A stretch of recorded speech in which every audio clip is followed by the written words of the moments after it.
Buenos días, buenas tardes a todos. Vamos a iniciar eh,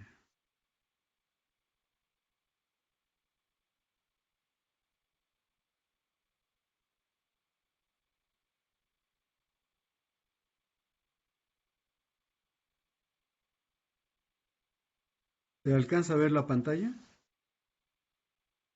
Sí, Amanda, la veo perfectamente. Nada más póngala en Sí, presentación ok, para verla perfecto. completa. Ok. Bueno, buenas tardes a todos. La semana pasada hubo varias cuestiones. Uno era sobre los paneles tipo sándwich y el otro era sobre concreto. Voy a hablar un poquito de ellos antes de iniciar con lo que es aspersión controlada.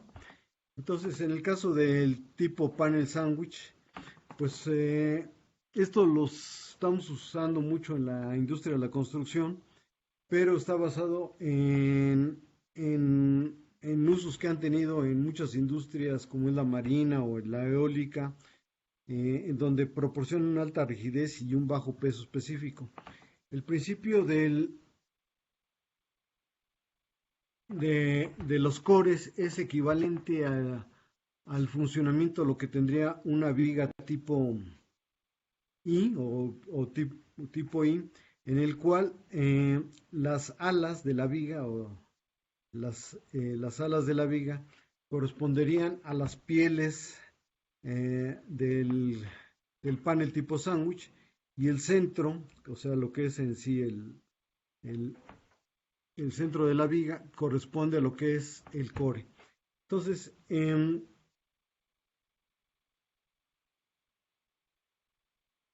el funcionamiento pues, es muy similar y de tal forma que si un panel tipo sándwich es sometido a pruebas sobre todo ensayos de flexión, que es para lo que se usa, la parte inferior del panel pues estará trabajando a tensión, la parte superior a compresión y el centro, lo que es el core, estará trabajando a cortante. Entonces, la deformación que pueda tener este panel, que, que creo que sería mejor que lo viéramos aquí, supongamos aquí está nuestro panel, al aplicar yo una fuerza en el extremo, lo que va a hacer es generar una deformación.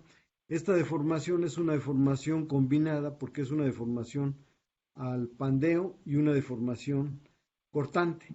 Entonces, esa resistencia a la deformación está dado básicamente dado básicamente por la resistencia de las pieles y el módulo del core. Entonces, esa deflexión total, que es lo que le decía, está formada por son dos componentes totales, una deflexión por el pandeo, que es la que estamos viendo en la parte superior de esta diapositiva, en el lado derecho, y, y la deformación acortante que se genera precisamente en esta zona del core. Entonces, esa, esa deflexión, pues la medimos generalmente a través de lo que es la rigidez a la deflexión, que está expresado por el módulo elástico y por el momento de inercia del panel. Eh, Al final del día, o sea, o sea, esa rigidez a la deflexión, pues depende del módulo elástico de las pieles y depende del módulo elástico del core. Entonces, mediante una serie de arreglos y consideraciones de diseño, ese módulo o esa rigidez a la flexión depende exclusivamente del módulo elástico del compuesto y de su momento de inercia, que puede quedar expresado en términos prácticamente de lo que es el módulo elástico de las pieles, el espesor de las pieles, D es la distancia que existe entre las pieles, o sea, equivaldría a esta distancia de aquí hacia acá.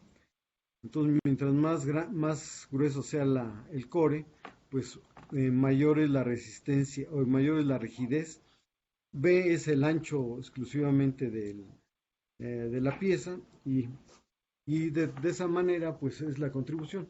Entonces, revisando esta ecuación, lo que podemos ver que el módulo del core pues prácticamente no contribuye a la rigidez del panel. En general, el módulo de elástico a compresión del core se reduce mucho al reducirse la densidad del core.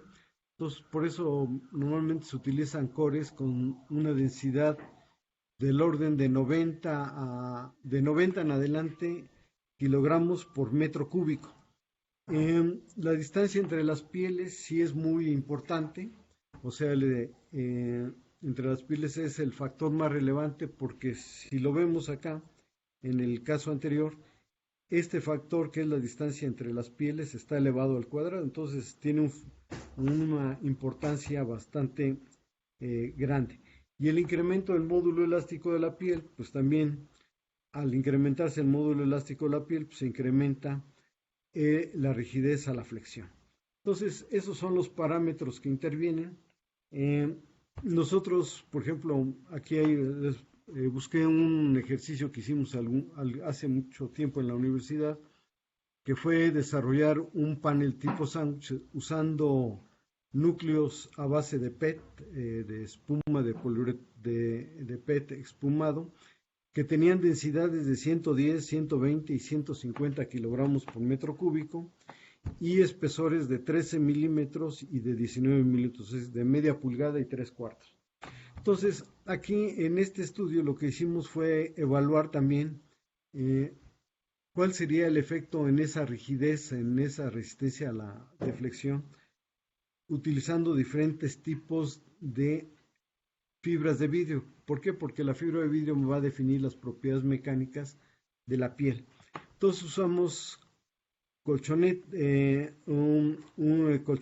petatillo y combomat. La colchoneta pues, es una colchoneta de 450 gramos de hilo corto.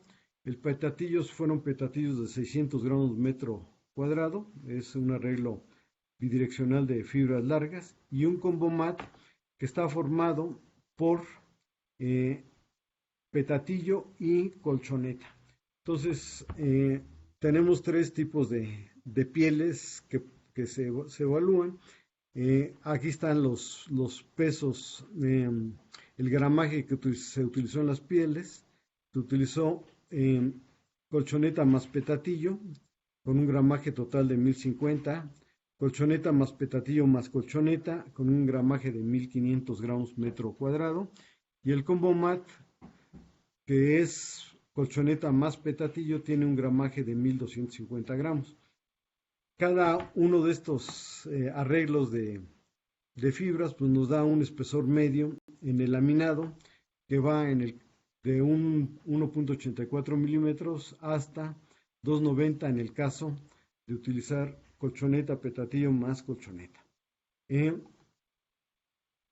Bueno, aquí está la fabricación de las piezas, aquí está ya integrado ¿cómo se llama? El PET.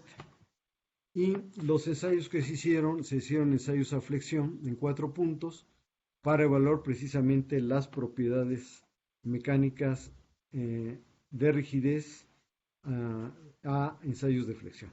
Y los resultados que se obtuvieron fueron los siguientes.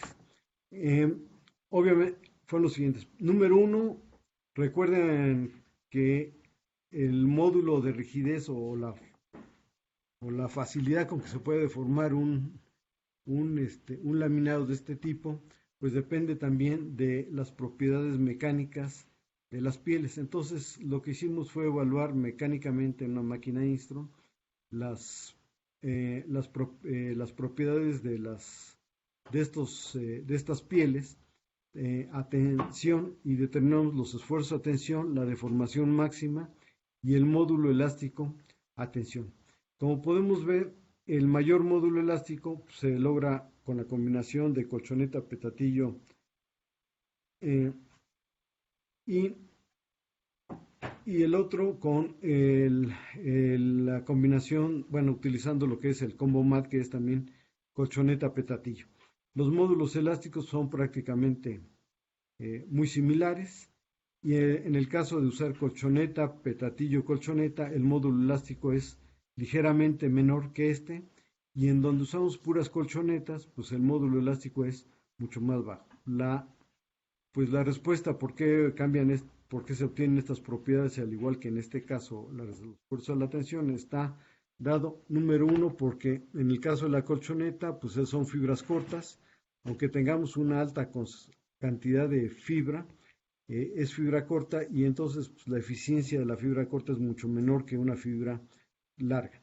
Entonces, en el caso de usar petatillo y el de combo mat que se usa petatillo, pues el efecto de obtener las fibras largas del petatillo, pues ayuda mucho a la resistencia mecánica a tensión de la piel. Y en este caso, pues es una combinación de colchoneta, petatillo, colchoneta, en donde predomina un poco más la colchoneta, por lo tanto, las propiedades mecánicas son ligeramente menores que las de la mezcla colchoneta-petatillo.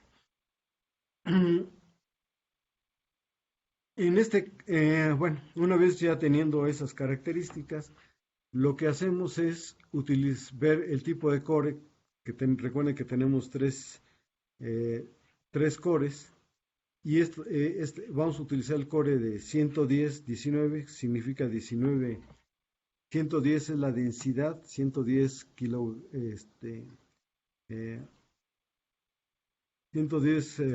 kilogramos por metro cúbico, y aquí tenemos un espesor de 19 milímetros, y lo combinamos con los diferentes tipos de pieles, combo, colchoneta, petatillo, colchoneta y colchoneta, petatillo. Los pesos de los paneles obviamente van a cambiar en función pues del tipo de piel que estemos usando, y la rigidez del panel pues también va a cambiar en función del tipo de piel que se esté utilizando, y al final del día la rigidez se puede ver que la mayor rigidez se logra cuando tenemos la combinación petatillo, colchoneta, y también el módulo elástico del panel es mayor. Entonces aquí empezamos a ver ya algún efecto interesante. El siguiente efecto es analizar la densidad del core, o sea, nos vamos a densidades de 120, 150, lo comparamos contra la de 110, y también podemos ver que al incrementarse la densidad se incrementa también ligeramente la rigidez y las propiedades mecánicas de este panel. Pues al fin de tener un poquito una idea de si estas propiedades eran buenas o malas, pues aquí lo que hicimos fue compararlas contra un panel de madera que se utiliza de manera casi de default en la industria de la construcción, que se utiliza mucho para hacer lo que es cimbra de madera, y entonces es una madera que tiene una alta rigidez, precisamente para soportar el peso del concreto que se vacía encima de esta cimbra, y que no se deflecte para que no tengamos techos ondulados, ¿no? Entonces, el peso del panel es del orden de 12 kilogramos metro cuadrado, es un panel de madera de prácticamente 20, o sea, de 18 milímetros, casi 3/4 de pulgada. La rigidez del panel es de 24.9 y su módulo elástico es de 596. Si comparamos los pesos de los paneles que obtuvimos con respecto al de la madera, lo que podemos ver es que aquí empezamos a tener una primera ventaja, porque nuestros pesos son, bueno, yo diría bastante menores, o sea, estamos hablando entre un 20 y 30% más pequeños que el de la madera, es decir, que la densidad de estos paneles es menor en esa proporción con respecto a la de la madera. Aquí se puede notar ya de manera gráfica esos valores en los que podemos ver que nuestros paneles, por ejemplo este que es el que nos dio mejor resistencia mecánica, colchoneta, petatillo, colchoneta, pues tenemos 9.81 sobre 12, que es alrededor de un 20%. Estos son todavía mucho menores. Entonces, lo que hacemos es, ya ahora sí, comparar esas propiedades de la madera los módulos elásticos de la madera contra los módulos elásticos de nuestros materiales desarrollados, y podemos ver que en el caso de los paneles hechos con pieles de colchoneta, petatillo, colchoneta, el módulo elástico es ligeramente superior al de la madera, y el de colchoneta, petatillo, pues es muy similar. Obviamente el de que usamos el de combo, pues es ligeramente inferior, ¿no? La rigidez igual, los valores son también muy superiores el de colchoneta, petatillo, colchoneta con respecto a la madera. Esto es la rigidez calculado a través de la ecuación 1, que es esta que está aquí abajo, o sea que nomás depende del módulo elástico que lo tenemos. Tenemos el momento de inercia porque tenemos el espesor del panel, y esto nos permite calcular el momento de inercia. Y la rigidez, que la podemos calcular también a través de esta ecuación, que depende del módulo elástico de las pieles, la distancia, que sería esta distancia del espesor del panel, B, que es el ancho del panel, que en este caso fueron todos de 15 centímetros, me permite calcularlo. Obviamente para el caso de la madera no lo podemos calcular porque no tenemos pieles, pero podemos ver los valores que se obtienen. Pero podemos ya comparar aquí la rigidez. Esta es superior a la rigidez que tenemos en el caso de los paneles. Aquí lo podemos ver de manera más gráfica, los valores de la rigidez con respecto a la madera, que sí son superiores. El módulo elástico a la flexión también son iguales o ligeramente superiores la de estos paneles con respecto a la madera. Y la rigidez a la flexión es también superior con respecto a la madera. El efecto del espesor, por ejemplo, si tenemos de 13 milímetros y de 19 milímetros usando la misma densidad del core, obviamente a mayor espesor, lo que pasa es que se incrementa el momento de inercia, y con esto se incrementa la rigidez, y el incremento pues, es de un 65% cuando estamos incrementando el espesor un 46%. Entonces, como pueden ver, pues hay muchas variables en el diseño de un panel tipo sándwich. Entonces es muy importante hacer todo un análisis bastante completo y pensar que el diseño debe estar realizado en base a las características finales o las características que se requieran del producto final, ¿no? En este caso, aquí también podemos ver el efecto de la densidad del core entre 120 y 150, cambiando, o sea, la densidad, y el incremento en este caso es relativamente más pequeño. Incrementamos un 25% la densidad, la densidad, y incrementamos solamente un 27% la resistencia. Esto se debe a que a medida que incrementamos la densidad del core, también se incrementa el módulo cortante del core, que contribuye, si bien de una manera pequeña, pero contribuye a las propiedades mecánicas del laminado. Entonces, ahí están los valores, ¿no? Entonces, en conclusiones, pues estos paneles de PET son muy ligeros. Para este caso, pues teníamos pesos del orden de 9 kilogramos metro cuadrado contra la madera, lo que nos ahorra un 25% en peso.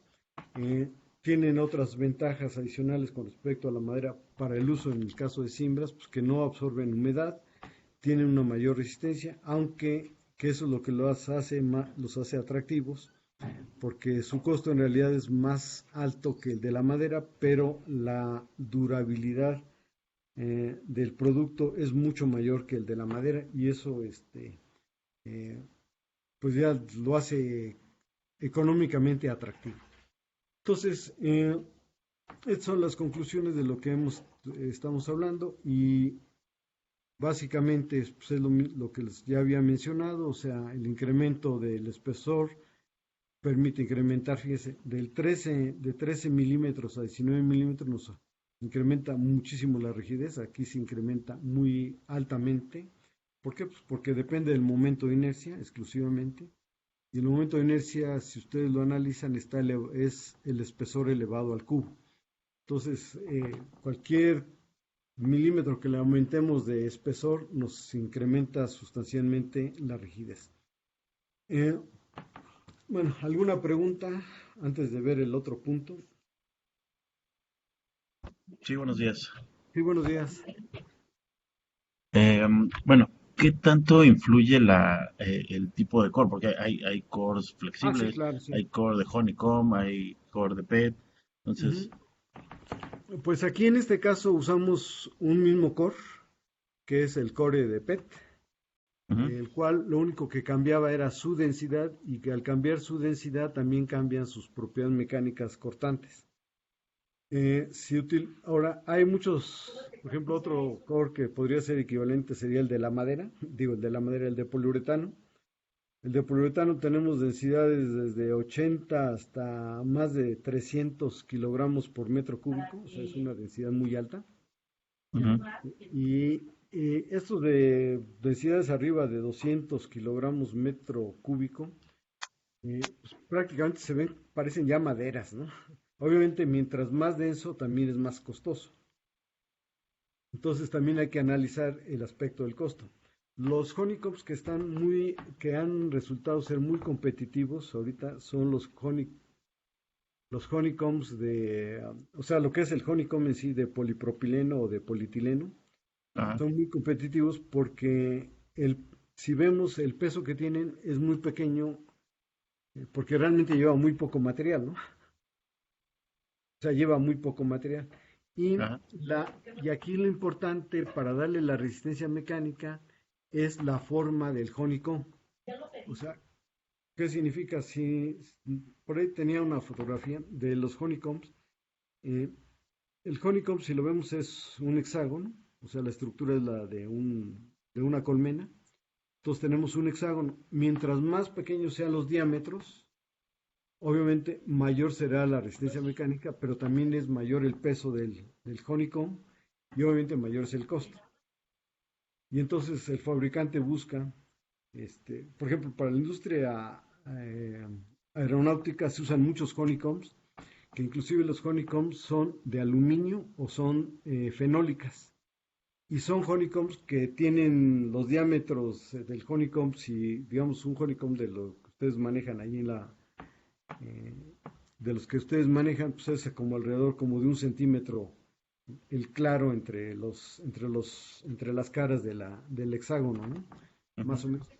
En los honeycombs de la industria aeronáutica están alrededor de 5 milímetros o 3 milímetros de distancia. Entonces, son más cerrados, pero Sí. tienen mayor resistencia mecánica, obviamente son un poco más pesados, obviamente son más caros, y entonces hay que hacer el balance. Entonces, para cada, para cada honey, para cada core o para cada core mat o para cada honeycomb, pues hay que hacer un análisis realmente completo para tener al final del día un dato, ¿no? Yo tengo muchos datos de propiedades mecánicas de los diferentes cores y entonces se podría hacer una simulación, de hecho, porque a partir de precisamente eh,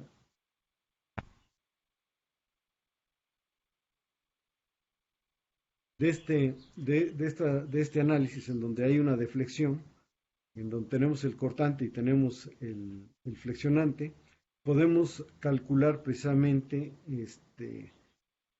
cuál sería esa deflexión viendo cuál es el módulo elástico de la piel y cuál es el módulo elástico que tiene el core. Se puede calcular, o sea, Ujú. se puede estimar.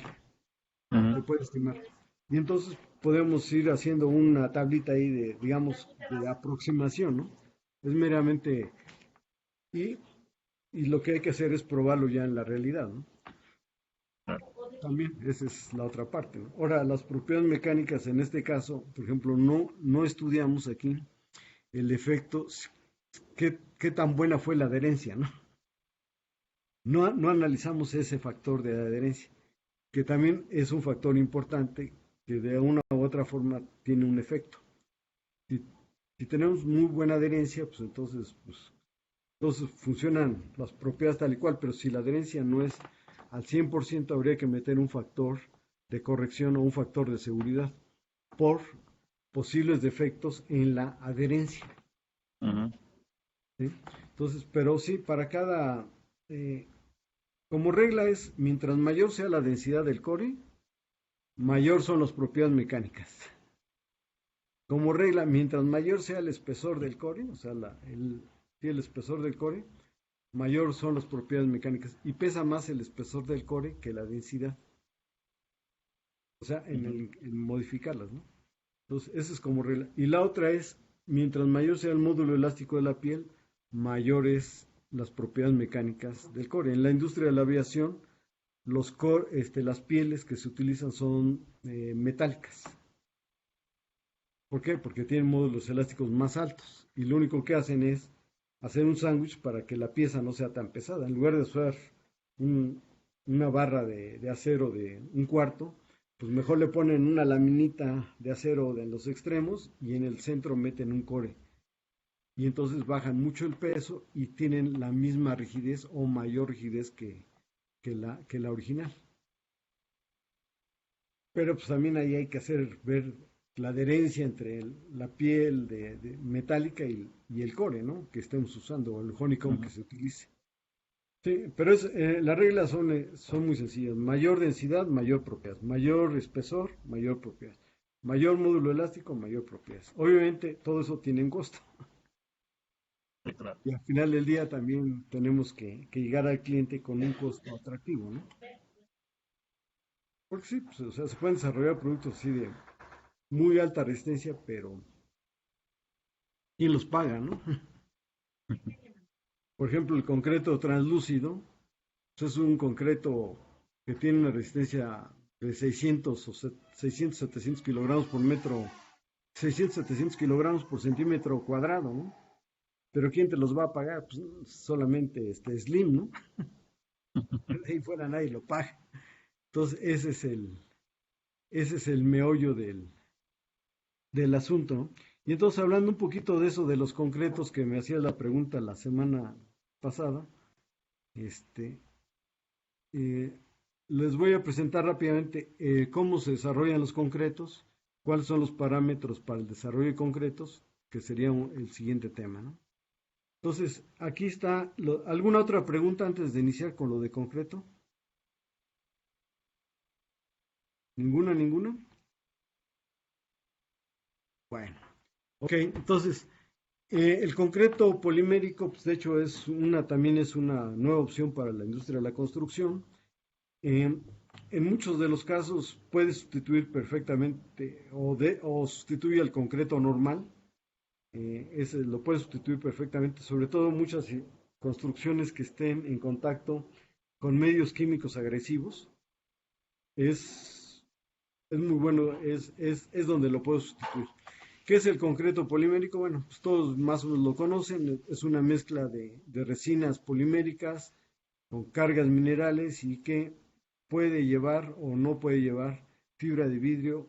Normalmente por ejemplo, todas las placas estas llevan fibra de vidrio, pero a veces algunas de estas cajas, pues lo que lleva puede ser fibras cortas de fibra de vidrio, o a veces no lo lleva o lleva otro tipo de refuerzos. También puede llevar cores. Muchas veces se utilizan en estas tapas, se utilizan cores sobre todo de eh, poliuretano, para reducir los pesos, y uno incrementa las densidades, perdón, incrementa el espesor, pero reduce el peso y reduce el costo del material. Entonces, la ventaja que tienen es que curan muy rápidamente, tienen muy buena resistencia mecánica al medio ambiente, no absorben prácticamente agua y, digamos, se les llama concreto, pues, ¿por qué? Porque son muy similares a los concretos ordinarios o los concretos hidráulicos, que es el concreto Portland, en donde el cemento junto con el agua pues va a formar lo que es en sí. El cemento es la matriz, en este caso la matriz es la resina, las arenas y las gravas son la carga de todo ese concreto. En el caso del concreto polimérico, pues usamos algunos tipos de estas arenas, talcos, carbonatos de calcio, y otros más eh, productos granulados. El agua es el que hace reaccionar al cemento, en este caso el catalizador es el que hace reaccionar a la resina para pasarlo del estado líquido al estado sólido. Y en el caso del concreto, pues, usamos normalmente varillas como elementos de refuerzos, y en el caso del concreto polimérico lo que usamos son fibras, generalmente petatillos o fibras continuas para darle la resistencia mecánica. ¿Qué ventajas tiene? Pues bueno, tiene muchas ventajas: alta resistencia al rayado, resistencia al agua, resistencia química, resistencia a la radiación ultravioleta.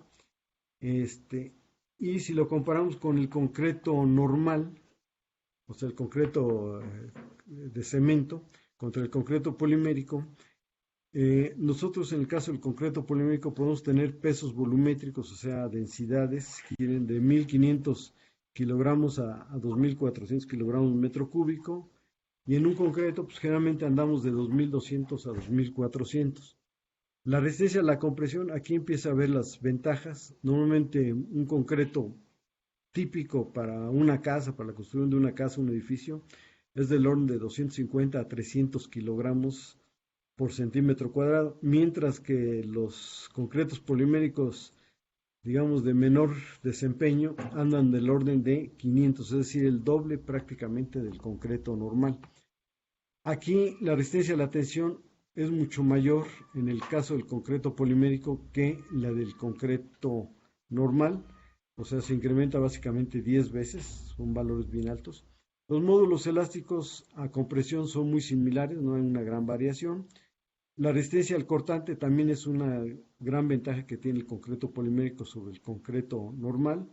Y esta es otra ventaja que tiene sobre el concreto normal, que es la resistencia a los cambios de temperatura. Es decir, cuando hace mucho calor y después frío, calor, frío, calor, frío, hay una dilatación, compresión del material, y eso lo que va provocando es un rompimiento. En el caso del concreto, se empieza a romper el concreto porque el concreto no tiene una gran capacidad de formación plástica. De hecho, su límite elástico, en donde después de pasar el límite elástico se rompe el concreto, es de 0.03%. O sea, si lo ven, es chiquitito, o sea, no tiene prácticamente capacidad de formación. Y entonces lo que pasa con el concreto es que en esos tipos de ensayo de calentamiento, enfriamiento, el concreto se empieza a fracturar y se empieza a perder peso en la pieza, y se llegan a perder hasta en 750 ciclos de calentamiento y enfriamiento se pierde un 25% del peso de la pieza, mientras que en el concreto polimérico, después de 1600 ciclos, los datos que se tienen es que prácticamente la pérdida de peso es mínima, ¿no? Las aplicaciones del concreto pues son muy amplias. Se usan en construcción de vivienda, pues en la industria química, sobre todo por la alta resistencia que tiene a los reactivos químicos, en el procesamiento de alimentos, en la ingeniería minera y civil es bien importante porque como es prácticamente impermeable al agua, eso garantiza mucho la vida de los elementos que están dentro en zonas altamente húmedas, ¿no? Se hacen también tuberías, se hacen canales, camisetas de cables, columnas para terrazas. Aquí hay ¿cómo se llama? Un ducto que es de concreto polimérico. De hecho, hace muchos años a mí me tocó de una empresa que se llamaba, su lema era "mándenos por un tubo", así era el lema. Ellos, el gobierno del Distrito Federal, empezaron a detectar fallas en los sistemas de drenaje profundo que tenían, y estos drenajes estaban hechos con tubería de asbesto. Y estas tuberías de asbesto, pues obviamente lo que pasa, pues se empiezan a depositar eh, todos los materiales que va arrastrando el agua, se depositan sobre las superficies y van pues reduciendo el área de flujo. Llega un momento en que pues ya el flujo se reduce sustancialmente y se tienen muchos problemas. Entonces retiraron ¿cómo se llama? Estos tubos de asbesto, y, y lo que nos pidieron fue decir, bueno, ¿qué hacemos? Podemos, porque ellos se dedicaban a hacer tubos de asbesto, podemos hacer otro nuevo tubo de asbesto y después de otra vez una X cantidad de años volverlo a cambiar, o qué se puede hacer. Y entonces lo que acordamos fue limpiar el tubo de asbesto que tenía incrustaciones, y se le aplicó una capa de concreto polimérico a base de resinas epóxicas, y se metió a trabajar, y hasta la fecha, y esto ya tiene yo creo que fácil unos 15 años, no nos han avisado si ha habido problemas. Entonces yo creo que va bien el asunto por ahí. Entonces, ¿y esto por qué? Porque el concreto polimérico pues, tiene muy buena resistencia al agua, a la gasolina, en general a muchos materiales, ¿no? Y además, un concreto polimérico, la superficie que genera, si ustedes ven los pisos poliméricos, que son, o sea, los pisos epóxicos, que son concretos poliméricos, son superficies sumamente tersas, muy lisas, y que son fácilmente limpiables. Es decir, no hay rugosidades que en un momento dado ¿cómo se llama? Sean focos para que se incruste material, ¿no? De hecho, aquí están las aplicaciones en pisos industriales, que se utiliza mucho en todas estas industrias. Se utiliza mucho en sistemas de reparación rápidas, en todos los sistemas resistentes a la corrosión. O sea, estas partes que son metálicas pueden ser en muchos postes, pueden ser sustituidos por concreto polimérico. ¿Por qué? Porque toda esta zona es la zona de mayor humedad y es la zona que más fácilmente se ataca, ¿no? Y aunque también hay otro efecto muy interesante, que es el efecto de los perros, ¿no? Cuando llega aquí un perro, pues ya marca su propiedad, la orina del perro pues empieza a atacar también químicamente al acero. Entonces, se pueden utilizar en la industria de la construcción, bueno, en reparaciones rápidas. Fue una reparación que hicimos en una tina de tratamiento de aguas acá por Tultepec. No es Tultepec, perdón. Es por donde está la bandera, hacia adentro. Bueno, por ahí estaba. Entonces, lo que pasa es que el concreto con que está hecha la cámara pues era atacado por los sulfatos de las aguas, aguas que llegan ahí, que se tienen que dar tratamiento. Y entonces lo que hicimos fue retirar todo ese concreto que estaba atacado, y se resanó con concreto polimérico, y las paredes pues hasta el momento pues, siguen funcionando. Esto lo hicimos hace, yo creo que entre 6 o 7 años. Entonces, parece que ha estado funcionando bien. Estas reparaciones, por ejemplo, en muchos lugares hacen reparaciones con concretos poliméricos, porque la ventaja si esto es en una calle, la reparación se hace tan rápido que en una hora pues ya el material ya alcanzó sus propiedades mecánicas, y entonces el tráfico se reactiva rápidamente. Este es un ejemplo donde se puede usar mucho el concreto polimérico. Aquí en México, por lo menos, para poner bardas que usan mallas, los tubos se meten dentro de estructuras, se hace un huequito y se mete generalmente, metemos una mezcla de arena con cemento, y sobre todo, y no le metemos mucho cemento, sino más bien una relación por lo menos entre 3-4 veces de arena por una de cemento. Y entonces el problema es que como el cemento es bastante permeable al agua, toda la humedad se empieza a concentrar en la parte de abajo, y la oxidación se da justamente en el borde. Y entonces, para evitar esos problemas, lo que se puede utilizar son concretos altamente impermeables, como son los concretos poliméricos, y con eso se garantiza una mayor durabilidad de la vida del poste. El concreto en sí pues, es un concreto que pues, por usar resinas pues, es muy caro comparado contra el concreto normal. El concreto normal me cuesta alrededor de 3 pesos el kilo, mientras que una resina me está costando barato, más o menos unos 43, 45 pesos el kilo, y eso comprándolo en volúmenes. Entonces, pues, es una desventaja. Entonces, ¿y cuándo lo usamos? Bueno, solamente cuando requerimos que hacer reparaciones muy rápidas, en donde solamente el tiempo para reducir los tiempos, el concreto es lo mejor. Hay concretos Portland que son de secado rápido, pero el secado rápido es de 7 días, los más rápidos, entonces comparado contra una hora, todavía creo que tiene una bastante diferencia, ¿no? Los costos, les decía, bueno, sí son mucho más altos, pero si se requiere una mayor resistencia mecánica, recuerden que estos concretos tienen por lo general el doble de resistencia de un concreto normal, entonces ahí sí se puede, es donde se pueden utilizar o donde se deberían utilizar o donde exista o donde el concreto o las piezas que se hacen con estos materiales estén expuestos a medios salinos o medios ácidos o en medios químicos de alta reactividad, ¿no? Entonces, hay aquí algunas ventajas. Bueno, ¿cuándo es cuando se pueden o cuándo se utilizan? Pues cuando se requieran propiedades mecánicas superiores, cuando tengamos que reducir el costo de la mano de obra, porque aquí pues, es muy rápido, el tiempo es de una hora, y cuando se requieran reducir costos energéticos, ¿no? Durante el proceso. Ok, el concreto, si lo vemos, pues ya hablamos de que es una mezcla de resinas, cargas y fibra, ¿no?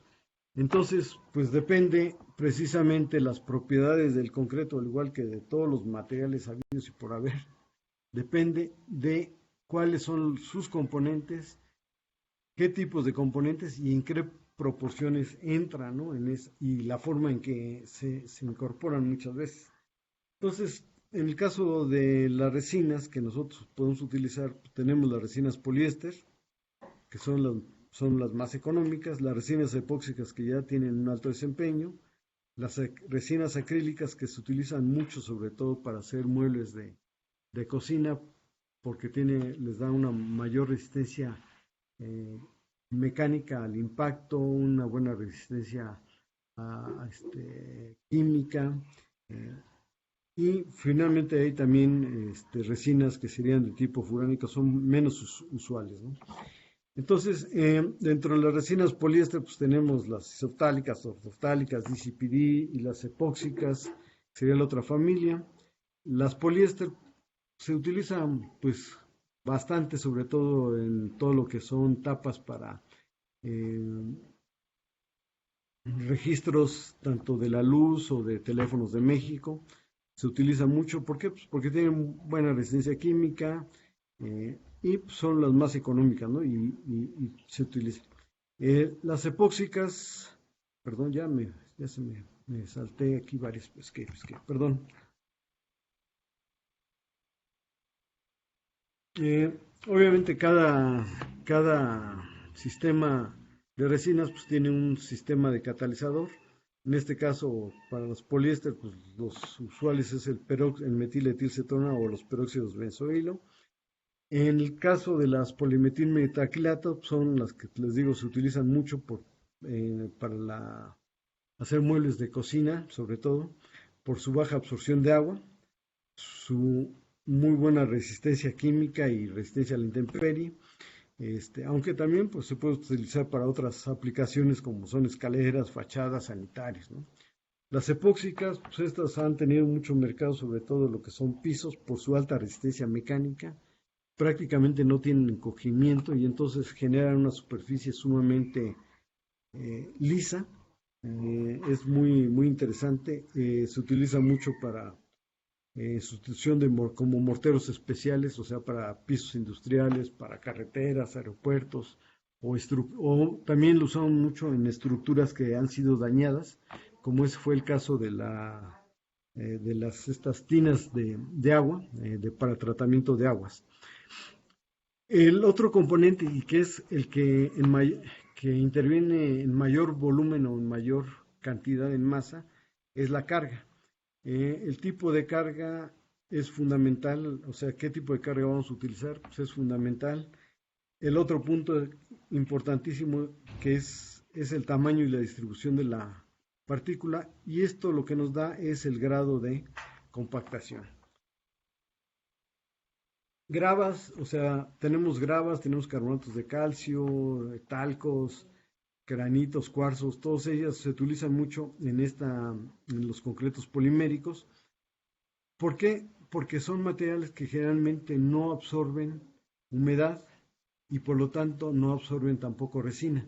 Recuerden que la resina si bien es el componente en menor proporción, la mayoría de las personas, de los que se dedican a hacer estos concretos poliméricos, lo utilizan alrededor del 20%.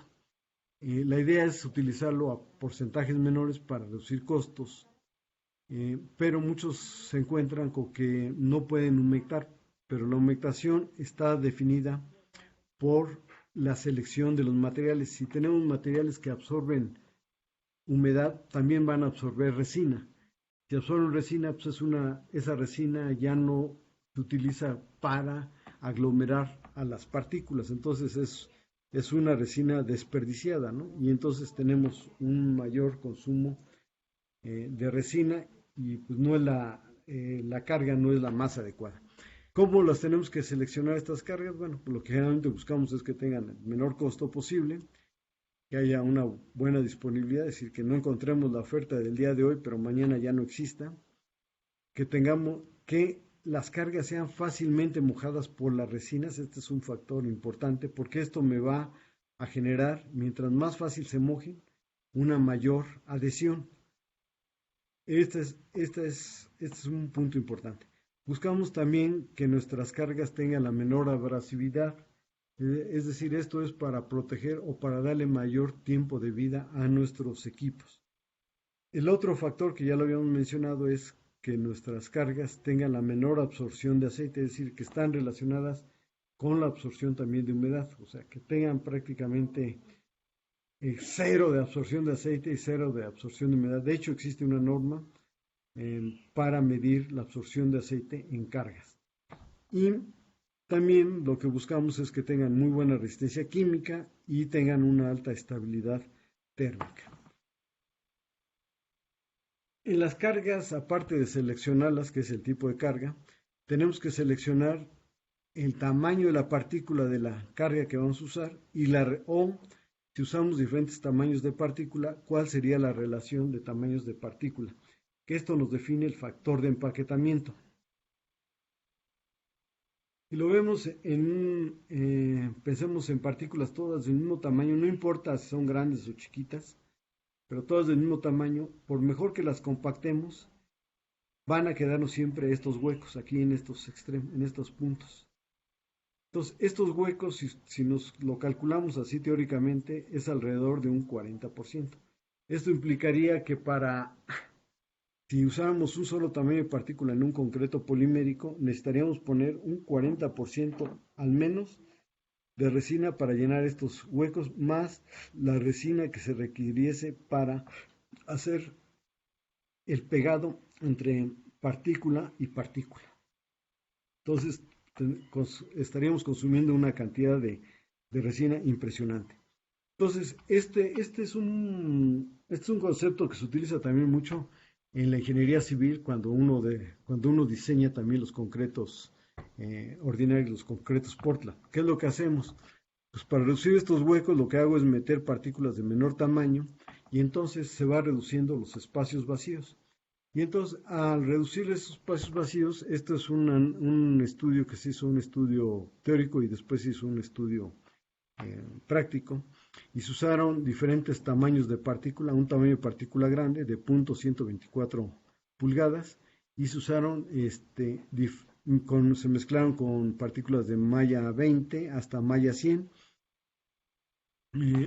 y lo que se fue observando es que a medida, si aquí tenemos el 100% de partículas gruesas y vamos metiendo partículas finas, el factor de empaquetamiento, es decir, los espacios vacíos se van reduciendo y el factor de empaquetamiento va incrementándose de un 62%, se incrementa con esta mezcla, se incrementa aproximadamente hasta un 70%.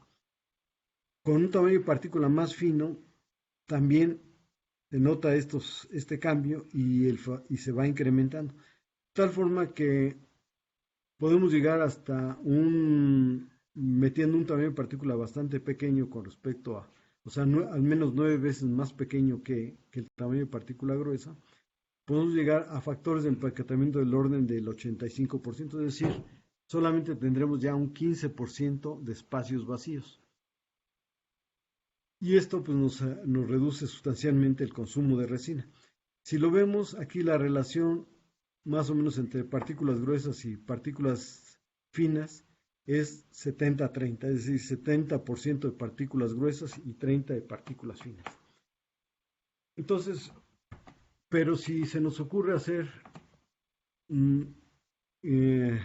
mezclas, o sea, de sistemas no solo binarios como el caso pasado, sino ternarios, es decir, tener 3 tamaños de partículas o cuaternarios, y utilizamos estos tamaños de partícula que tendrían estas relaciones de diámetro con respecto al más pequeño.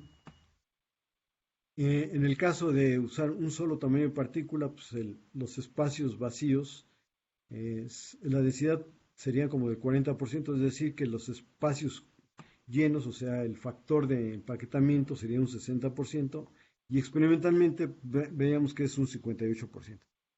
Haciendo esta mezcla, lo que obtenemos es que tenemos un factor de empaquetamiento del 85% y experimentalmente es un 80%, porque no siempre hay un arreglo perfecto, ¿no?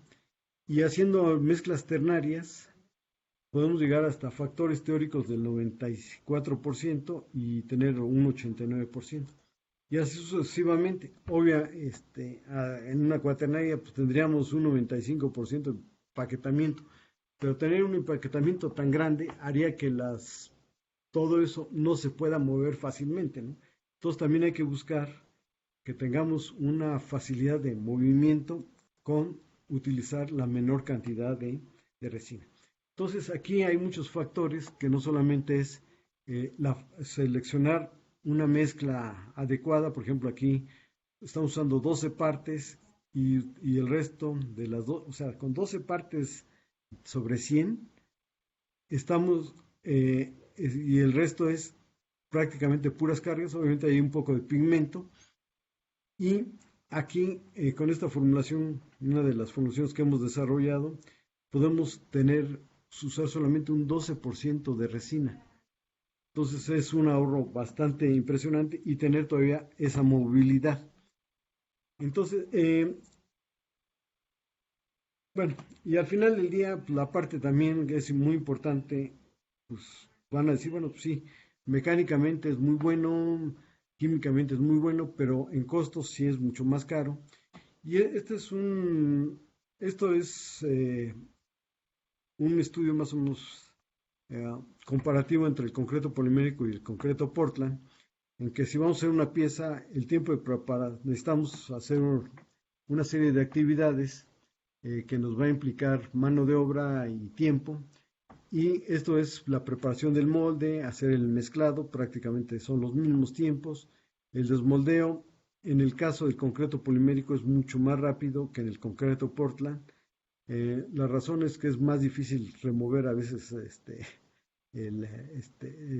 quitar los moldes de concreto, o sea, retirar una cimbra que retirarlo de un molde. El tiempo de curado, aquí eso es lo interesante, estamos hablando en 70 minutos, mientras que el concreto Portland estamos hablando pues, prácticamente de un curado mínimo de 22 horas, y esto es el tiempo mínimo que requerimos como para empezar a retirarlo de la cimbra. Sin embargo, no ha alcanzado su resistencia mecánica máxima. La resistencia mecánica máxima la alcanza dependiendo del tipo de cemento, son cementos de curado rápido en 7, 14 o si es normal en 28 días. Entonces esto nos da un tiempo diferente, o sea, tanto en horas, estamos hablando de 10 veces más rápido el proceso de concreto polimérico. El costo primo del concreto polimérico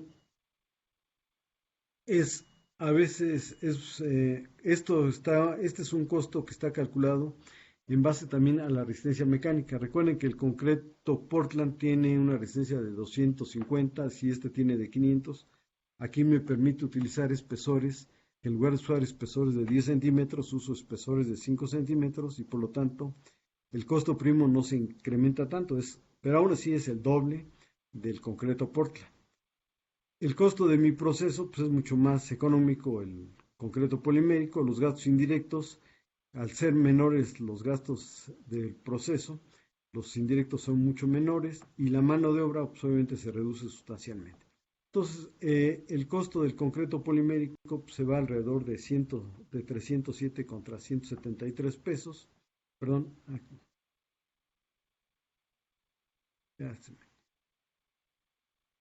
Y si consideramos que la resistencia mecánica, o sea, la podemos, en función a la resistencia mecánica, podemos bajar el espesor, entonces mi costo primo se baja a 150 pesos y prácticamente andaremos del mismo valor o más o menos que tendríamos en el concreto Portland. O sea, en principio, este concreto no resulta ser tampoco tan caro comparado con el concreto. Lo que pasa es que si comparamos kilo a kilo, pues sí nos sale mucho más caro, ¿no? Mucho más caro. Entonces, estos procesos normalmente se pueden hacer procesos totalmente tipo batch o procesos continuos. En el procesos tipo batch es importante cómo agregar las cargas. Normalmente lo que hacemos es tener la resina y empezar agregando la carga la más finita y acabar con la carga más gruesa, o sea, de mayor diámetro.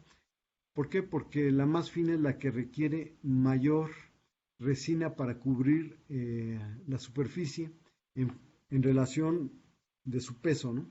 Y la más gruesa requiere menos resina en función también del diámetro y de la masa, ¿no?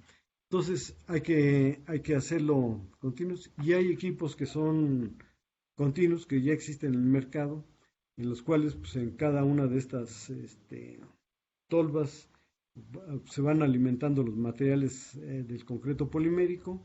Todo esto se mezcla a través de un gusano que se tiene aquí y va depositando y hay equipos que dan desde 3 hasta 300 kilogramos por minuto, ¿no? Entonces hay mucho de esto. ¿Alguna pregunta?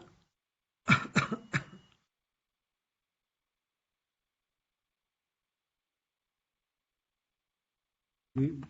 ¿Alguna pregunta? Amanda, sí hay una. Sí.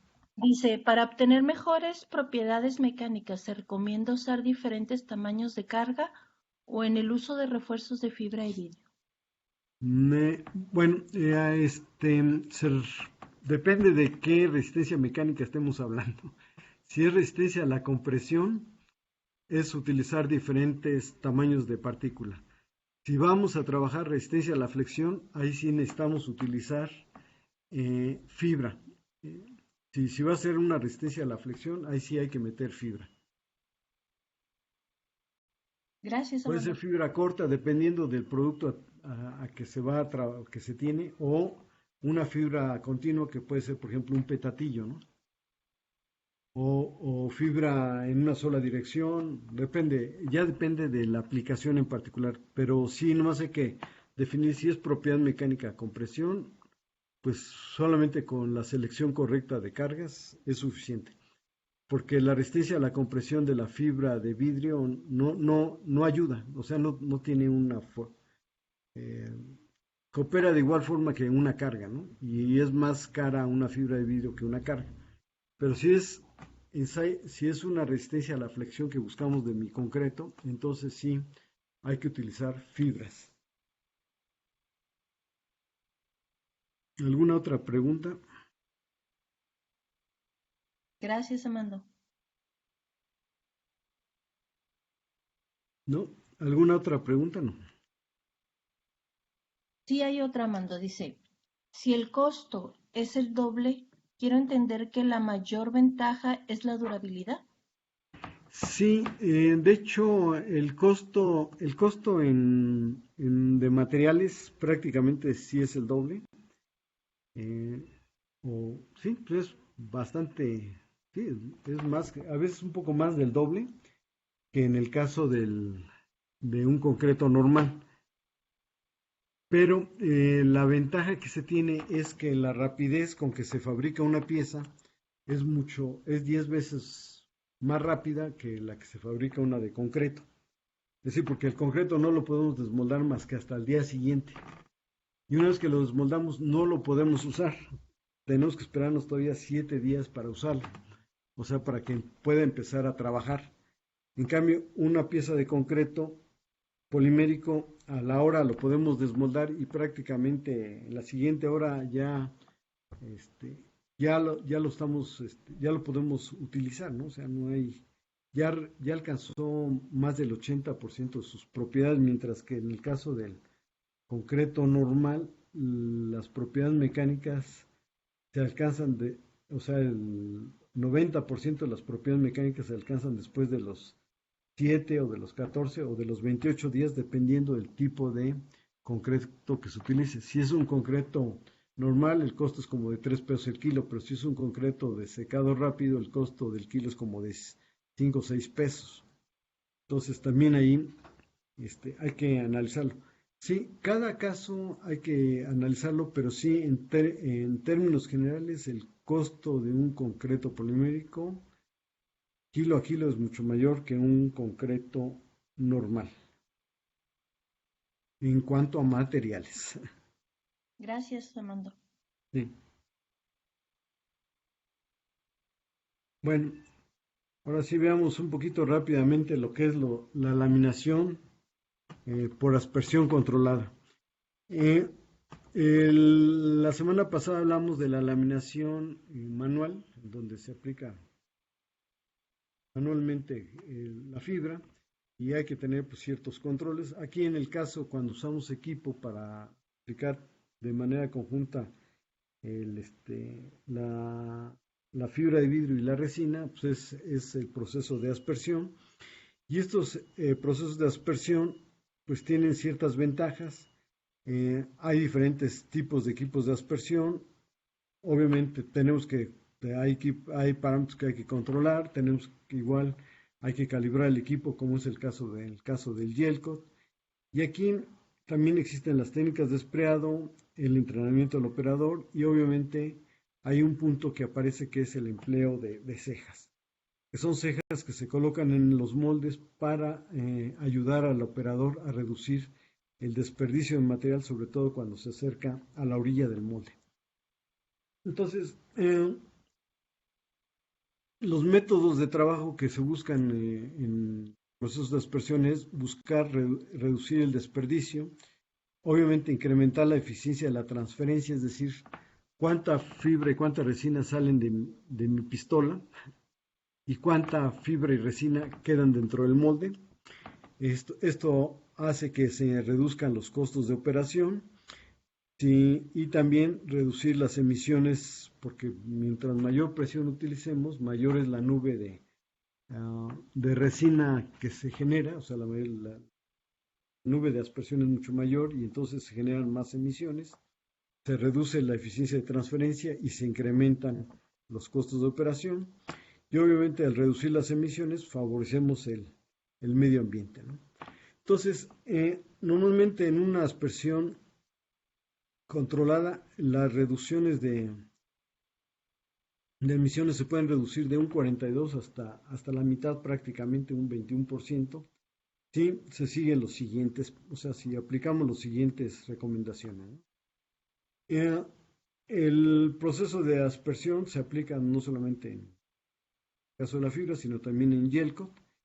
Y este, tanto al momento de sprayar como en el momento del curado, se generan emisiones. Es decir, ustedes cuando acaban de hacer un laminado, se acercan a los 15, 20 minutos y todavía huele el estireno, y ya después de un largo tiempo, o sea, ya que curó, o que han pasado un par de horas, pues ya el olor ha bajado sustancialmente. Es decir, que durante el curado también hay una emisión. En el caso del gel coat, realmente el total de las emisiones se da, la mitad es en el proceso de sprayado y la mitad es en el proceso de curado del gel coat, porque el curado del gel coat es muy, muy lento, ¿no?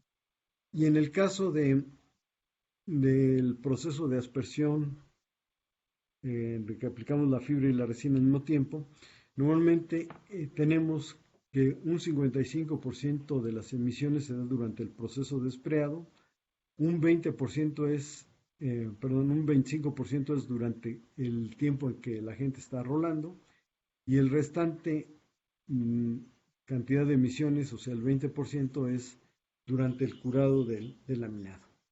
Entonces, las emisiones que se generan en el caso de estos procesos es, en la aspersión se genera una mayor emisión, va bajando el rolado, y en el curado prácticamente ya las emisiones son mucho menores, pero es un 20% de la emisión total, ¿no? Entonces, ¿qué es lo que requerimos? Bueno, pues requerimos pues tratar de reducir las emisiones en el proceso de aspersión, y entonces para esto tenemos que tener en cuenta los siguientes puntos. Tenemos que tener una pistola de aspersión bien calibrada, es decir, trabajarlo a la menor presión posible para tener la menor emisión posible. La otra es la instalación de cejas de contención para evitar tirar material al piso, que al final del día es un desperdicio, pero también es material que también o sea, una parte de él se va al medio ambiente, y capacitar al operador para que utilice de manera correcta las pistolas, ¿no? Es decir, en una aspersión no controlada, o sea, una aspersión descontrolada, ¿qué es lo que pasa? Cuando el operador se acerca a la orilla del molde, pues una buena parte del material puede irse fuera del molde. ¿Por qué? Pues porque pues, más o menos él trata de llegar justamente en este punto, y entonces se desperdicia una buena cantidad. Entonces, a medida de que esto equivale a que estemos incrementando el área, ¿no? O sea, que el molde tiene un área mucho más grande. Entonces, ¿qué es lo que pasa? Pues, si incrementamos nosotros nuestra área, por ejemplo, aquí tenemos un área de 10 por 10 pies, son 100 pies cuadrados. Normalmente las emisiones son alrededor de 8 gramos por pie cuadrado. Tendríamos 800 gramos de emisiones de estireno. Pero si se incrementa 2 pulgadas de cada lado, el área se incrementa a 144 pies cuadrados, y por lo tanto las emisiones se incrementan a 1152. Es decir, el incremento es cuadrático, ¿no? Entonces las emisiones, a medida que tenemos más desperdicio de material, mayor emisión y obviamente mayor costo del producto, ¿no? Entonces, si nosotros podemos reducir estas áreas de desperdicio, podemos, por ejemplo, en este caso, si es 4.5 y 8.5 pies, esta es mi área, pero si le puedo reducir estas cejas, o sea, esta cantidad de material que se desperdicia en las cejas, reducirlos a 4.1 y a 8.1, la reducción de desperdicio es del orden del 12%, lo cual pues, ya es un número que es interesante, ¿no? Entonces, ¿esto cómo se logra? Pues normalmente se usa con bridas de contención. Para estas bridas lo que le indican al operador es dónde termina el molde, para que cuando caiga el material, o sea, mi molde termina aquí, esta es parte de la ceja del molde, y entonces si cuando sprayo me cae ya material en mi ceja de contención, esto ya le indica al operador, oye, abusado, estás ya yéndote muy arriba, ¿no? Bájale, o sea, baja la pistola, que la ponga más hacia acá. Y entonces pero si no tiene esta ceja, pues el material cae acá afuera y pues no se da cuenta, ¿no? No hay, y además esta es una ventaja, ¿por qué? Porque la cantidad de material que queda acá abajo tirado en el piso se reduce y reducimos también gastos ocultos, que es el manejo de desperdicio. O sea, porque esto hay que pagar para que se lo lleven, ¿no? No todos. Entonces, al reducir el área, como les decía, la emisión se reduce porque no importa si tenemos un espesor muy grueso o un espesor muy delgado, la emisión está en función solamente del área. Es decir, aunque tengamos un octavo o un medio de espesor en nuestro laminado y tengamos la misma área, la cantidad de emisiones es la misma. Ahí no depende del espesor. Entonces, lo que tenemos que hacer para reducir esas emisiones es tratar de trabajar a la menor presión posible para, para que a la mayor, o sea, generar la mayor automatización y tengamos la mayor área posible digamos, de pintado, y mientras tengamos si incrementamos mucho el área, o sea, si vamos incrementando las áreas, mientras más área que tengamos, pues el problema que podemos tener es que tengamos mayores emisiones y mayor desperdicio. Entonces necesitamos controlar que nuestra presión sea lo menor posible porque para reducir la atomización y reducir el área que se está pintando, ¿no? Entonces, y aquí hay una gráfica de equipos de aspersión que se trabajan desde 30 hasta 70 PSI. Normalmente muchos trabajan alrededor de 60 PSI, la mayor parte de la gente trabaja a 60 PSI. Y podemos ver cómo se van incrementando las concentraciones de estireno en el medio ambiente en función de la presión del equipo de aspersión, ¿no? Y obviamente, pues aquí están esta es la concentración de estireno.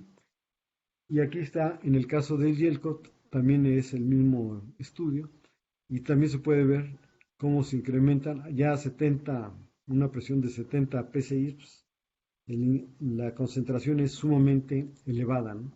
Entonces, por eso es importante en el caso del Yelcot y en el caso también de las resinas, controlar la viscosidad. A menor viscosidad, generalmente vamos a requerir menor presión de trabajo. Entonces, eh, ¿qué tenemos, ¿qué tenemos en el mercado? Bueno, pues hay muchos tipos de pistolas. Hay pistolas sin aire, que trabajan a alta presión, alto volumen, alta atomización, alto sobrespreado y generan altas emisiones, ¿no? Entonces, en este caso, lo que se está haciendo es presionando la resina y sale a alta presión, pues obviamente tenemos una alta atomización y podemos generar altas emisiones. Entonces, tenemos pistolas por utilización con aire de en que utilizamos aire y lo que se puede generar es que sean de bajo volumen, alta atomización, alto espreado, altas emisiones y un patrón. En este caso aquí tenemos un aire de asistencia para reducir el abanico, ¿no? Y entonces podemos tener un patrón más controlado.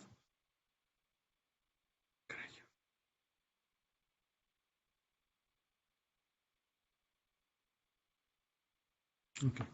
Entonces, en el siguiente es una pistola de dispersión sin aire, sin aire, o sea, es una pistola que trabaja a alta presión, pero que está asistida por aire. Es la combinación del primero con el segundo, con la primera pistola con aire ya de asistencia. Y lo que generamos es también meter un alto volumen de material.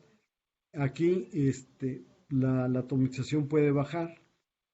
Podemos tener o sea, como tenemos este control, lo que podemos hacer es reducir el overspray, o sea, significa que el patrón que se genera no es un patrón es un patrón controlado, que no es un patrón muy extendido, y eso es lo que le llamamos el overspray, y se pueden reducir las emisiones al bajar la atomización.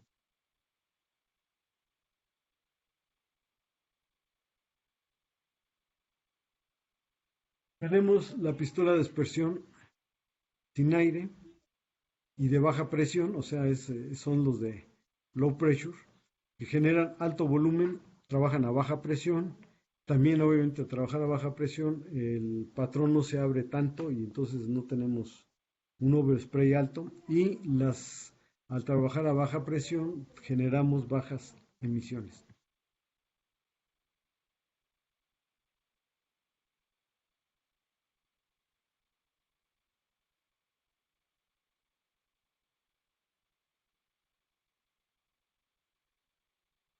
Digamos, es la vista interna de un mezclador interno donde entra el catalizador, la resina y todo sale en esta parte. Bueno, ¿cuál es el procedimiento para aplicar? Bueno, aquí dejen ver aquí.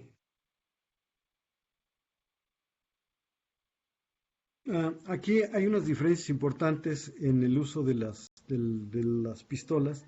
Cuando usamos pistolas que atomizan el aire y las que no la atomizan. Las que la atomizan, recuerden, es las que metemos a alta presión. No usamos aire para jalar la resina, sino metemos a alta presión. Y en las atomizadas, el porcentaje de estireno que se libera está en función también del porcentaje de estireno que traemos en la resina. Mientras más estireno traigamos en la resina, mayor estireno tendremos en el medio ambiente. Por eso existe, sobre todo en Estados Unidos, donde se desarrollan muchas de estas resinas, y en Europa, la tendencia a reducir el consumo de resina, perdón, tener el menor consumo de estireno en la resina. Es decir, no sé si ustedes cuando ven las hojas de especificaciones de las resinas, se habla de un contenido de sólidos. Ese contenido de sólidos pues, es la cantidad realmente de resina. Y el resto, o sea, con respecto al 100%, sería el contenido de volátiles, que en este caso la mayor parte es estireno. Entonces, la idea es tener resinas o gel coats con la menor cantidad de estireno posible para generar la menor emisión de estireno al medio ambiente.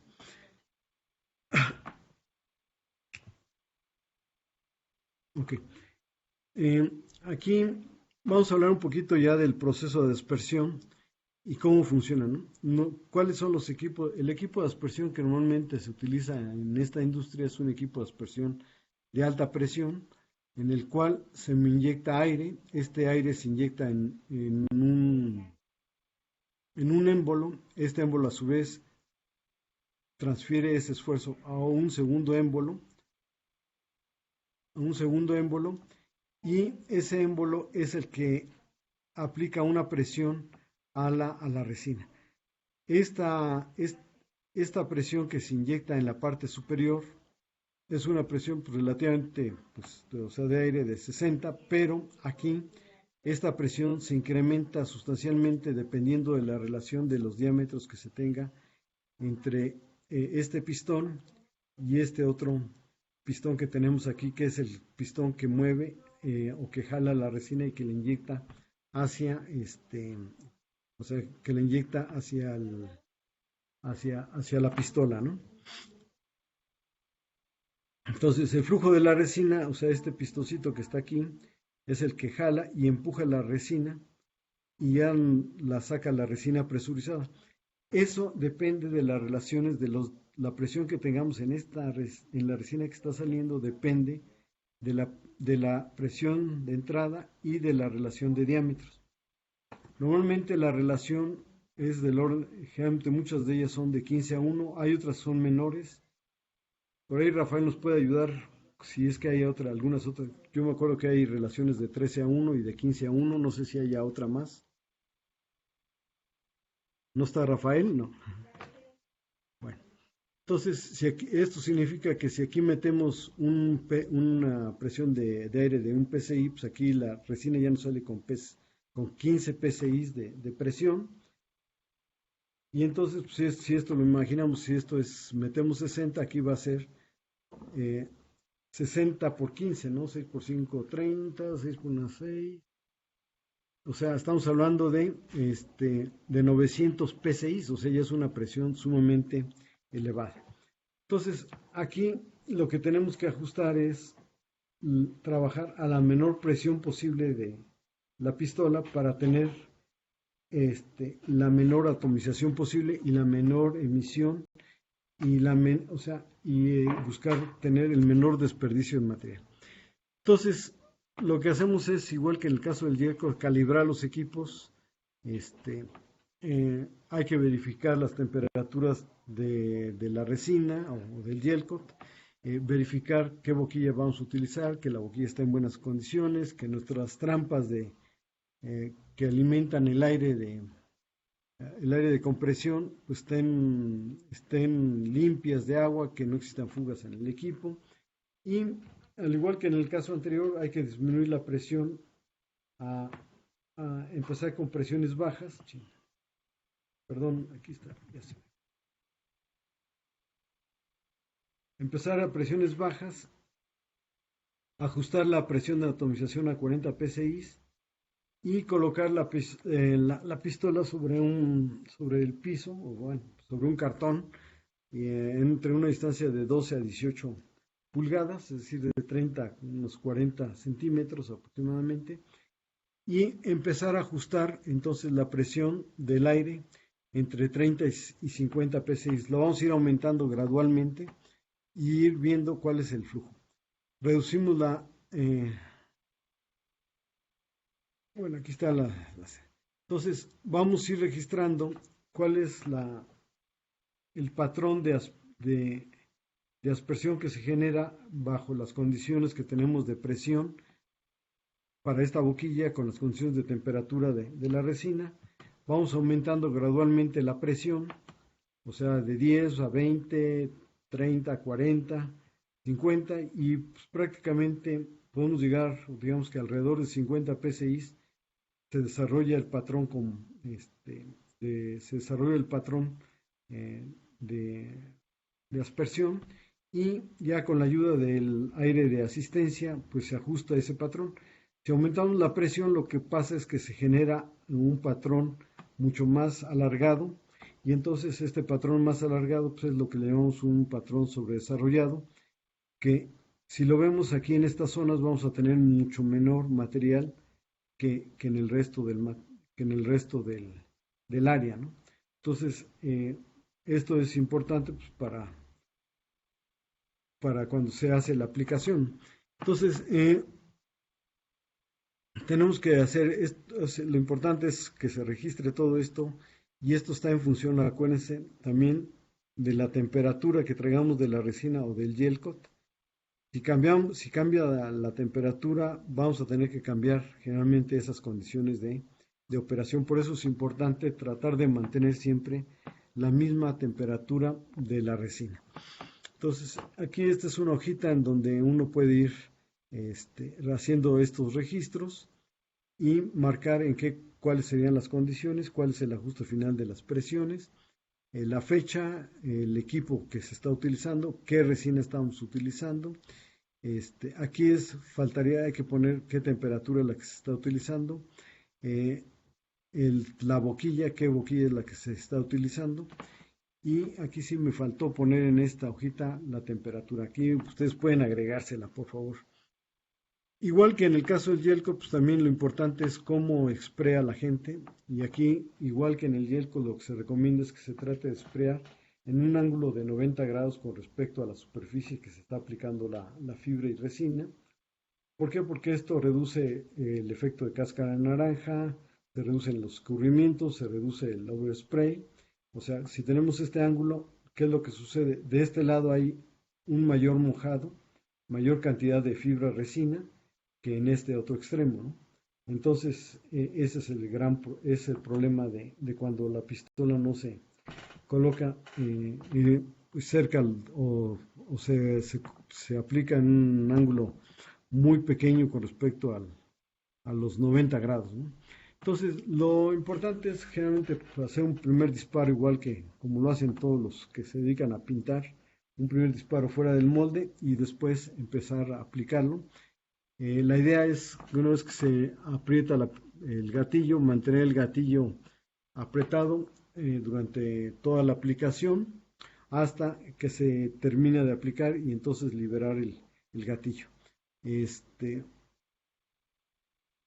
general, cuando hay esquinas curvas, pues lo que hay que hacer es también ir cambiando, si se puede, ir cambiando el ángulo de aplicación, tratando de ir siguiendo esa esquina curva. Cuando son esquinas, lo que se hace es normalmente aplicarlo. Por ahí tengo una diapositiva. A ver si aquí está. Cuando son esquinas, aquí lo que hacemos sobre esta esquina es tratar de aplicarlo a 45 grados con respecto a esta superficie o esta superficie. ¿Para qué? Para mojar esta zona de la esquina, ¿no? Regresando un poquito acá, aquí lo importante también es que el operador mueva la pistola o sea, el brazo a una velocidad constante para que en toda la superficie se vaya depositando la misma cantidad de fibra y de resina, ¿no? O sea, no se vale estar, como dice, muñequeando, porque al muñequear, pues, estamos estamos distribuyendo de manera no uniforme el material sobre la superficie. Entonces hay que mantener la velocidad constante de la pistola, hay que evitar estos movimientos de arco, y en el rociado de las esquinas, esto es lo que se recomienda, ¿no? Que tengamos con respecto a esta superficie, bueno, aquí está la superficie externa, la anterior un ángulo interno. Tenemos un ángulo de 45 grados con respecto a esta y a esta superficie para tratar de que el material se deposite en la esquina. Y en las externas pues, se hace igual, ¿no? O sea, para buscar que se deposite en esta zona.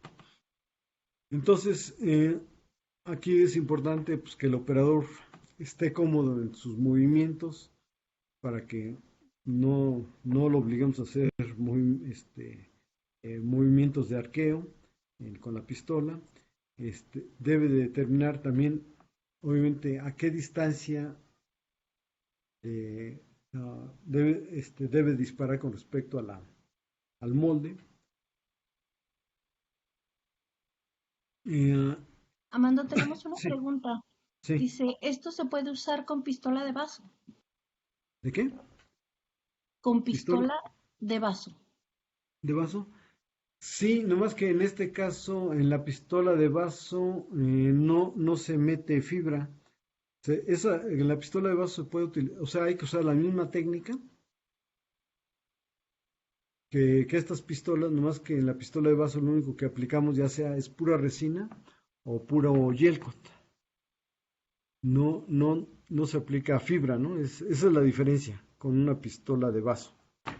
Pero sí, las técnicas son las mismas, o sea, las técnicas de pintado son las mismas técnicas que utiliza un pintor de auto, ¿no? Es la misma técnica. Gracias, Amando. De nada. Entonces, aquí igual que en el caso de laminación cuando ponemos colchonetas, pues también hay que hacer traslapes que sean del 50% del ancho y hacer una colocación del material de aspersión primero en una dirección y luego en la dirección transversal colocar la siguiente capa y así sucesivamente si se requiere una tercera o cuarta o quinta capa, ¿no?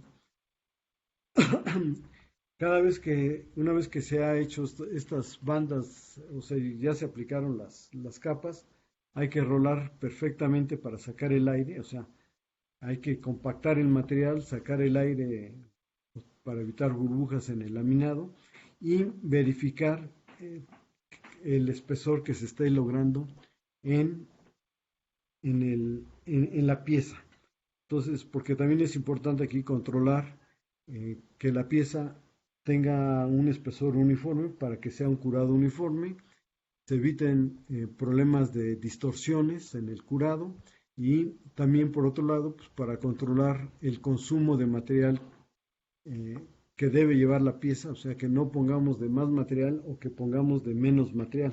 Poner menos material puede implicar también daños, o sea, tener propiedades mecánicas inferiores. poner más cantidad de material, pues lo que implica es que estamos regalando material al cliente, ¿no? Entonces, el otro punto importante y que muy poca gente lo utiliza es la configuración de bridas o cejas, que son cejas para controlar precisamente o para ayudarle al operador a decir hasta aquí, ya no te pases, ya no vientes más material, porque si empieza a caer material ya, digamos, a la mitad, o sea, por debajo de la mitad de la ceja es todavía, es digamos, puede suceder, ¿no? Mientras más abajo caiga el material por debajo, en esta brida, significa que la mayor parte del material está cayendo ya dentro de la pieza. Entonces, porque a final de cuentas este material también es un material de desperdicio, igual que todo, que muchas veces el material que está en la ceja, porque es un material que normalmente se recorta, ¿no? Entonces, podemos tener configuraciones a 90 grados o tener configuraciones a 45 grados. Esto ya depende. Pueden ser configuraciones permanentes, pueden ser configuraciones a 0 grados, configuraciones extendidas. Y pueden ser también montables o desmontables estas bridas, ¿no? O sea, pueden hacer para cualquiera de estos arreglos. Entonces, aquí, por ejemplo, podemos ver ya la gente está usando una brida tanto para la aplicación de Yelcot y pueden ver que entonces controla más. Aquí ya aplicó Yelcot y vean la cantidad de Yelcot que no hay, o sea, le permite a que no exista mucho Yelcot fuera del molde, ¿no? Entonces, pues ya haciendo como que una revisión total, la calibración de la pistola pues, requiere, número uno, es usar el tamaño correcto de la boquilla. Recuerden que mientras mayor sea la viscosidad de la resina, lo que conviene es utilizar una boquilla de mayor diámetro para tener la menor presión posible. También, mientras mayor sea el diámetro de la boquilla, mayor será la cantidad de material que vamos a aventar. Y esto también está en función del tamaño de la pieza. Si son piezas grandes, pues nos conviene utilizar, o podemos utilizar boquillas de mayor diámetro. Pues son piezas pequeñas, pues lo que es conveniente es utilizar boquillas de menor diámetro para evitar que sobre todo cuando llegamos a la orilla, se desperdiciemos material, ¿no? Trabajar a la menor presión posible para tener menor presión posible teniendo el abanico correcto. Obviamente hay que registrar todos estos valores. Hay que hacerle entender al operador pues, cuál es el problema de este tipo de una aspersión no controlada, en donde hay una gran cantidad de material que se desperdicia y que tiene muchas implicaciones. Es material que se va a la basura, material que nos cuesta a nosotros, material que hay que pagar porque se lo lleven y mayor cantidad de emisiones al medio ambiente. Hay que tener todas la documentación de la capacitación y verificar que realmente el operador realice las actividades de manera correcta. Y esto se puede hacer pues, checando verificando cuál es la presión del fluido, la presión del aire, si lo está haciendo de manera correcta, o sea, con respecto a los valores, cuál es el patrón del abanico, cómo trabaja él, cuál es su posición corporal, el ángulo de la pistola, el paso de la pistola. El paso de la pistola es qué tan rápido se mueve, qué tan rápido se tiene que hacer. O sea, todas estas cosas requieren realmente de una experimentación. No se puede decir que haya una velocidad que sea la ideal, porque esa velocidad ideal pues depende también del tamaño de la boquilla y de la pistola y de la presión. Entonces, es decir, el mover esa pistola de lado a lado depende también de todos los demás parámetros. ¿Cuál es la distancia que tenemos de la pistola? A veces si estamos muy lejos de la pistola, ni siquiera la pistola del molde, pues no va a llegar ni siquiera la resina o la fibra. Si está muy cerca, el problema es que va a rebotar y va a caer mucha de ese material, va a caer en el suelo. Entonces es importante tener una distancia adecuada. El control de las orillas, la posición de rociado, los traslapes, si se está llevando a cabo la calibración de los espesores. Entonces, son todos estos puntos, son muchos puntos, pero pues, todos los puntos están correlacionados entre sí y obviamente esto se va logrando gradualmente con el tiempo, es decir, pero hay que estar encima de eso, ¿no? No se puede dejar, o sea, hay que estar prácticamente, si no todos los días, yo diría por lo menos 2 o 3 veces a la semana, estar verificando que se estén llevando a cabo el proceso de manera correcta, ¿no? Entonces, esto es importante, ¿por qué? Porque mientras menor emisión tengamos, menor contaminación del medio ambiente tendríamos. Es importante reducir el exceso de aspersión. Es importante que la gente sepa hacia dónde tiene que disparar, cómo rociar, cómo se debe ajustar la pistola a la menor presión posible. Hay que verificar si que la calibración pues, tiene que ser una calibración rutinaria, posiblemente si cambia la temperatura de un día a otro, pues es importante también hacer este cambio o hay que calibrarlo nuevamente. Los moldes es conveniente que tengan este tipo de bridas o cejas. Hoy es importantísimo que el operador sepa por qué se tienen que hacer las operaciones de esta forma, o sea, el por qué, ¿no? O sea, no nomás decirle hazlas así, sino explicar el por qué. Es un beneficio para él también. Y obviamente lo primero que hay que hacer, bueno, normalmente cuando tenemos aplicado el gel coat, lo que normalmente se aplica es una capa muy ligera de resina para lograr una mejor adherencia de la fibra con el gel coat y evitar que se nos vaya a desprender, ¿no? Entonces, una vez que pues, hemos verificado, tenemos todo esto, pues antes de disparar, pues hay que pensar, ¿no? O sea, cómo voy a disparar, en qué dirección y cómo voy a mover. Entonces, básicamente, esto es lo que es la aspersión controlada, que tiene muchos conceptos de lo que es la laminación el proceso de laminación por moldeo abierto y y tiene mucho de lo que es la aplicación del Yelco en el sentido de que hay que calibrar nuestros equipos a la menor presión posible y lo único novedoso de la aspersión controlada es el uso, o lo único que tiene diferente con otros procesos es el uso de bridas de contención para ayudar al operador a que sus disparos caigan dentro del molde. ¿Alguna pregunta, comentario?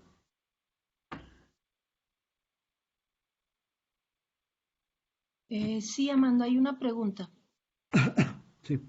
Dice, si es para gel coat, solo preguntaba si la calibración es igual.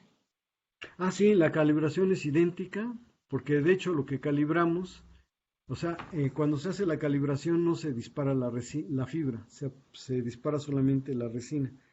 En el caso del gel coat, pues, solamente disparamos gel coat, ¿no? Entonces es idéntico, se hace de igual forma, o sea, se tiene que ver qué temperatura tenemos tanto en la resina como en el gel coat, qué tipo de boquilla vamos a utilizar, tanto para resina como para gel coat, el diámetro de la boquilla, la otra es la distancia a la que vamos a estar haciendo la calibración y obviamente a realizar la calibración bajando la presión a 10 psi, disparando, ir aumentando gradualmente hasta tener el patrón de aspersión el patrón de aspersión tanto de gel coat como de pura resina más adecuado, o sea, el idóneo, y el cual pues ya se ajusta con el aire de asistencia, ¿no? Que normalmente tienen estos equipos. Otra pregunta dice, ¿qué se recomienda usar una presión más alta o usar una boquilla más grande? No, Si es si es una boquilla más grande, ¿a partir de qué presión se recomienda cambiar la boquilla? Sí, normalmente si ya tenemos presiones arriba de 60 psi, acuérdense que a 60 psi, si el equipo es de relación 1 a 15, estamos hablando de 900 psi de presión en la resina. Entonces ya son presiones ya muy, muy altas, o sea que pueden representar también un riesgo, pues es la presión que también traemos en las mangueras que van a la pistola. Entonces, arriba de 60 psi conviene empezar a usar boquillas de mayor diámetro para reducir, o sea, tener presiones muy elevadas. Yo he visto a veces gente que trabaja, normalmente la presión máxima que se mete bueno, que puede dar un equipo, o sea, bueno, de una línea un equipo una compresora es de 90 psi y hay gente que llega a trabajar hasta 80 psi, pues ya es un riesgo muy, muy alto porque además también recuerden que los equipos se mueven, o sea, tienen los pistones se mueven y tienen unos O-rings, unos sellos, precisamente para controlar que no haya fugas, etcétera, y mientras a mayor presión se trabaje, mayor son los esfuerzos que se generan sobre esos O-rings y eso desgasta más a los O-rings y el desgaste del equipo puede ser mayor y o sea, obviamente vamos a tener mayor gasto eh, más gastos de reparación de equipos, ¿no? Eso puede ser, no sé si por ahí está Rafa para que nos apoye con toda esta parte, que él es el especialista en esto, en equipos, no está.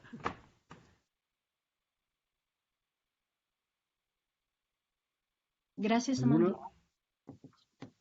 alguna otra pregunta?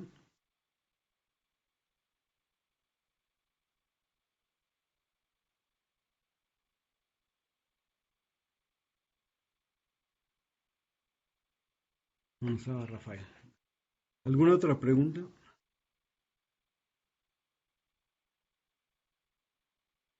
Parece que no, Amando. ¿No? Muchas gracias. Bueno, entonces nos veríamos el miércoles, ¿verdad? Así es. Bueno, ok, ¿alguna otra cosa en particular? No, ¿verdad? ¿No? Gracias. Nos vemos entonces el miércoles. Gracias.